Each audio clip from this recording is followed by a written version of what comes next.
What up guys, back with a quick video. Found some AirRide for the Wagon and they are discontinued from Airlift. So crossing my fingers that I got the last kit, because I emailed Airlift after I made the purchase with one of their retailers, and there's something going on their end too, so he said he was going to get back to me, but they already charged me and everything, so I'm hoping that I was the last sale. I emailed Airlift and asked if they had any more available, and they said no, that they sold the last one this morning, and I placed that order this morning. I'm hoping that it's not a coincidence. I'm hoping that I was that last purchase, because if not, it's gonna suck. I'm gonna have to try to find somebody that has it and pay full price. Airlift had it on a huge discount for the front struts because they're being discontinued and getting rid of all that inventory. It was only 350 bucks, so that's super cheap compared to the 900 I believe was the original price. So I'm crossing my fingers, like I said, and hoping that I got that last kit. So I'm just gonna have to wait to hear back from them. But with that being said, I do have a management that I did some work. I exchanged work for an old management. So single stout black 444 compressor, Airlift tank and all that. Got the management. And for those of you that know, this is the Airlift V2 or the Autopilot V2, and these are known for these valves to leak. So the customer that I took this off of gave me a good deal because these are leaking. So yeah, there is other videos out, and that's why I'm doing this, because I found those other videos. Shout out to the other guys on YouTube. I can't remember their names, but there's two other dudes that did this same repair of these valves. So I just figured I'd make my own video and kind of me doing it and learning as I go. I just ordered the valves, or I don't even know, I forget what they're called, but they go in there. So I'm just gonna start taking it apart right now, getting it all nice and clean and freshed up, so when I get them in, I can just put them on as soon as I get them. So basically you just have to take off all of this brass fitting underneath, and this all pops out. So I'm gonna have to get like a wedge or something underneath there and start banging those out. I did only order 5 because this is just the exhaust. There's no reason that's not pressurized, so I shouldn't have to replace that, but they're only 20 bucks for 5 of them, or it's actually like 25 after shipping and all that, or 27, whatever. But if I have to later on, I'll go ahead and buy that one for the exhaust. But I'm doing all the front left, front right, rear left, rear right, and then the tank supply. So I'm gonna go ahead and start busting these out. So watching those other guys, I was like, man, I'm hoping when I do it, I won't mess up or scratch the manifold. But hey, let me tell you, it's hard. I got one out, and you can see, I mean, I could probably, or I probably should have used something better than a pry bar and a flathead screwdriver, and probably use a proper like wedge or I forget what it's called. But got that one out. So you can see it basically breaks from here off of this, because this is all one piece like that. And then you just gotta break it apart from there, and then there's a ring on the outside here. So I gotta clean up this. It's a little bit of scarring here, or scoring, but I'm gonna pull out another one and I'll show you what ring. The ring basically just sits like, it was like sitting right on top, so I wasn't able to get this bottom piece out.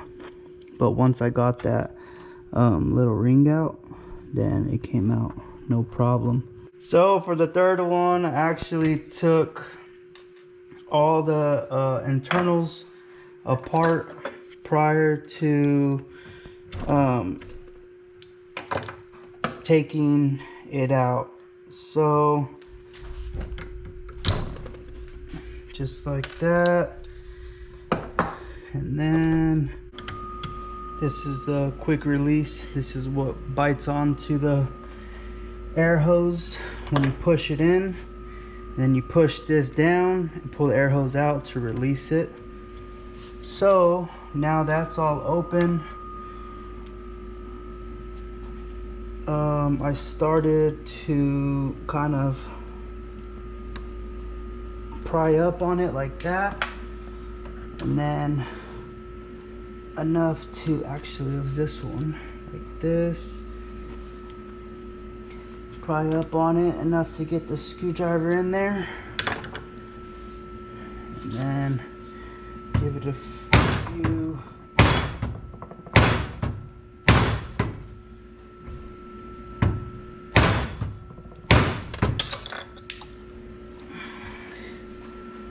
blows with the hammer. There we go. And now, I don't know if you can see it on camera, but it's all the way through. So now it breaks that copper thing there. And then what I was saying earlier, that ring, the first two shot out, but the easiest way is to find, it's not a perfect, or it's not a sealed circle, so you can see it's like open.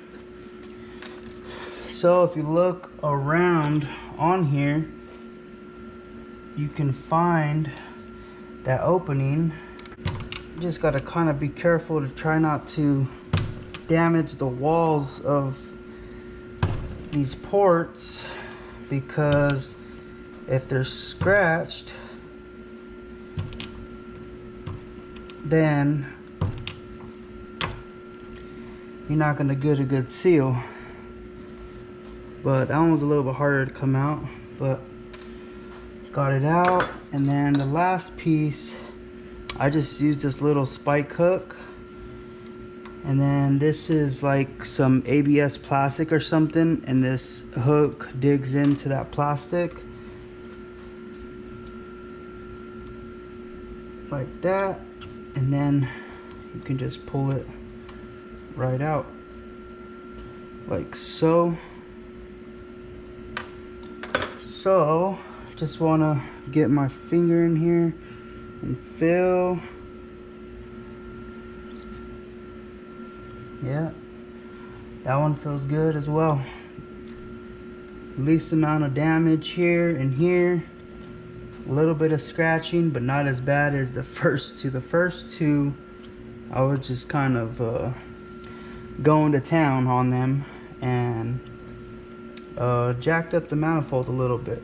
But those two don't look bad. This metal, or I don't even know what it is, aluminum, it scratches very easily. If I were to get this screwdriver, it scratch it like pretty deep. I mean, that's obvious. I mean, it's kind of obvious a screwdriver will scratch easy. But yeah, that's pretty much it.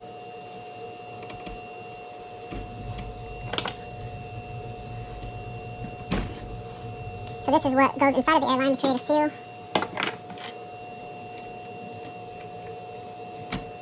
And same thing. Here we go. This is what I found the best method, in my opinion, is just to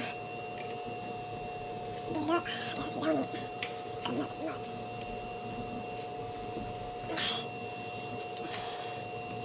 There we go. When you're doing it, you want to make sure you get under that lip. There's a lip here that's pretty thick. See, it's pretty thick. You can actually see the hole that I made when I'm tying the screwdriver in there. It pops a hole in it, and then it finally breaks it, and then you can wedge it up. But you want to make sure you get underneath that lip, because if not, then that's when you end up doing shit like this and damaging it. So now it's under the lip. Now I just got to pop a hole into it. Just like that. And comes right up. And on this one, a little piece broke.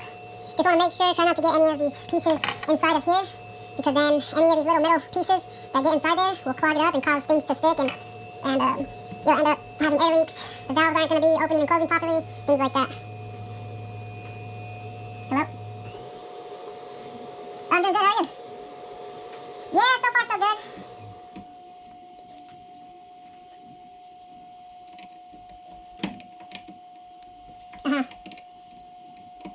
sure.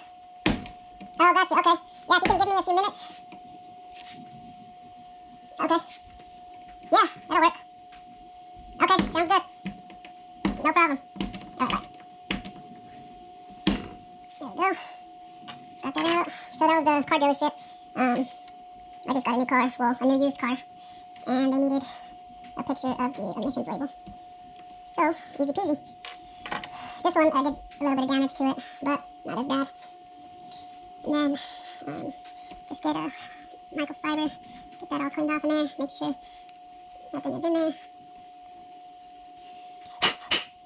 And that's that. So They should be here in a few days, but I'll be back in a few days to finish this up. Alright guys, so I received it. It took a little longer than expected. Some delays in the mail, but I got them all. So this is the full assembly. We got these here, and as you can see, it's just an O-ring. So those will all sit, oops, upside down. Get a socket to throw over. I'm gonna grab a socket real quick and I'll show you guys. All right guys, so found out the 16 is the best fit. It fits right over the plastic, and it still has room to fit the brass, the brass lip. So you don't want to put pressure on that plastic because that'll break, and that's your quick release for the airline. So you want to make sure that it fits right over that. Throw in any type of grease, to be honest. Just over the O-ring makes them slide in a little bit easier. So let's go ahead and get to that. As you can see, there's two that are pressed in. Now, I just throw a little bit of grease, literally a little bit, like it's almost not even nothing, just enough to get that O-ring greased up a little bit so it can slide in pretty easily. And I got a tiny vise. It doesn't open all the way, but you get a little bit of grease on there, throw it in your slot, and pushes right in. And then, like I said, you grab your 16 mil, works for me, slots right over that, and you throw it in your vise. Gotta make sure this vise is all the way open. And then when you're doing it, make sure that when you're pressing it in, it's in the middle of the vise, because that's where it has the most pressure, and it kind of makes sure that it's going in straight. So I got it set up there, and basically you just start cranking it down until the brass bottoms out. So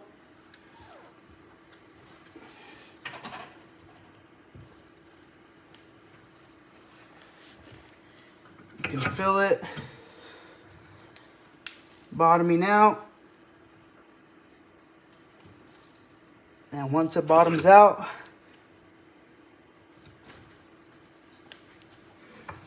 break it loose. And there you have it. You can see all three are bottomed out to the manifold. Don't want to overdo it because you can crush it. This is pretty solid metal, steel. No, it's not steel, it's more like aluminum. That's why it cuts so easily. like I said, make sure you get it in the middle.